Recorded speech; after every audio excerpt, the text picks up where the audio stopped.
which was CBSE school. There, that is the first place where I personally experienced a little bit of discrimination.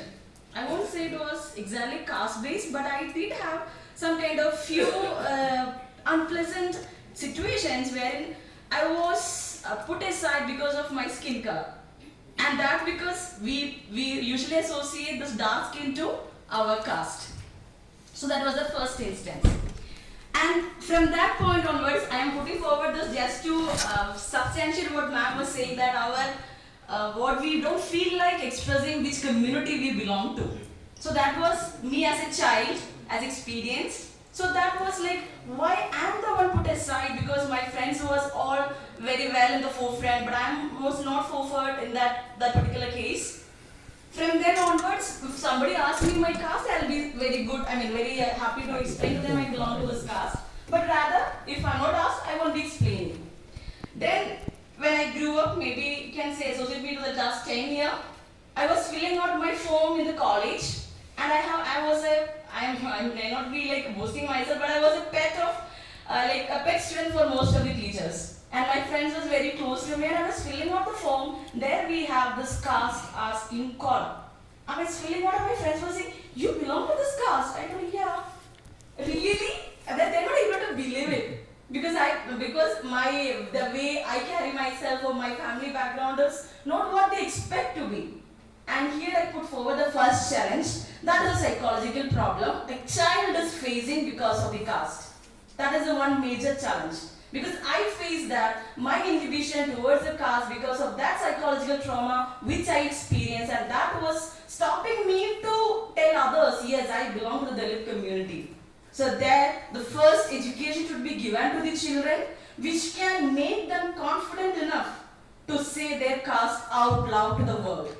So along with these 4 domains, I am adding one more domain, that is the psychological orientation or the psychological challenges a child from the childhood time one can experience. So this will be the building block to all the other challenges that will come forward in their life.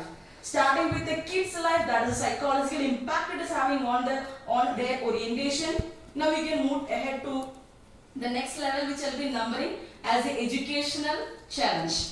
We can see that in our Kerala, most of the lorry drivers or truck drivers or maybe the low paid job, they belong to our community. When we look back, their parents are doing the same job. Like what we said, doctor's child is a doctor, a politician's child is a politician, a teacher's child is a teacher. Dalit communities have some few jobs which they are supposed to do, and their children are following the same path. And with this, we have another challenge, that is the dropping out from schools and colleges.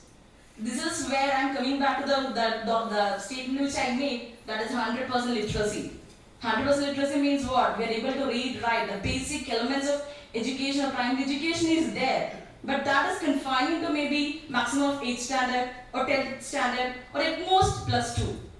That is not ending up them with a good job. Rather, they will be going back to whatever job their parents are doing. So another challenge is making them to stay back in the educational path and embrace higher education. So that is the second challenge which we are facing, that is making them somehow stick.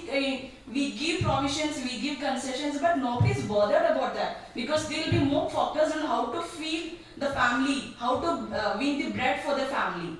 So that is the second challenge.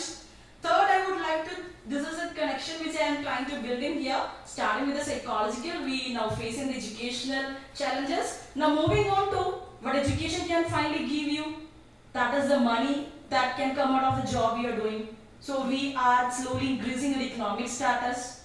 So when you drop out from a school or college, what happens? You don't have that much money coming to your family, your monthly, whatever you earn is very low. So that is again putting your economic status again into the bottom level.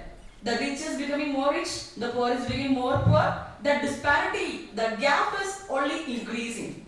So here we have the next challenge, that is economic status, that gap which we are not able to fill out even because of the absence of all these things which I was discussed so far.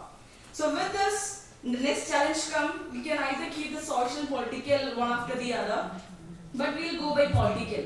Because now the child, that small child has started to earn in the society and they are living a life with that substantial earning they are having. So with this, now they are more open towards the political scenario. Now what happens? Most of them will be like a normal politician or a normal worker in the politics. Here they will be facing the discrimination from the political level, from any party be it, any political party. The Dalits will be the one considered as a lower community because they don't, now we can see they have that psychological inhibition. So that is stopping them from coming forward in most of the platforms. Be it any kind of the platform, that is stopping them to come forward. The second thing is, now they don't have a voice, they don't have the confidence to raise their voice. So that is stopping them. That is not going to take them anywhere in the political scenario. Now, the leaders need only few, what we call chain of people behind them. So we'll be confined to those chain, the small elements in that chain. So that is a political challenge we'll be facing. Not having a proper platform or not given a platform where they can perform or where they can do their best to bring in development in the society. The last one will be the social challenge. So with all this, what we have is the social setup, that is the acceptance among the community. So now you can see there is psychological trauma within them. There is no education. With no education comes low income or no income. With the political setup they are having, they are the bottom level again, or their recognition in the society is very low, which means the acceptance in the society is also very low. So these are few points which I would like to put forward based upon my small association or my limited experience with the society. Thank you so much for listening to me.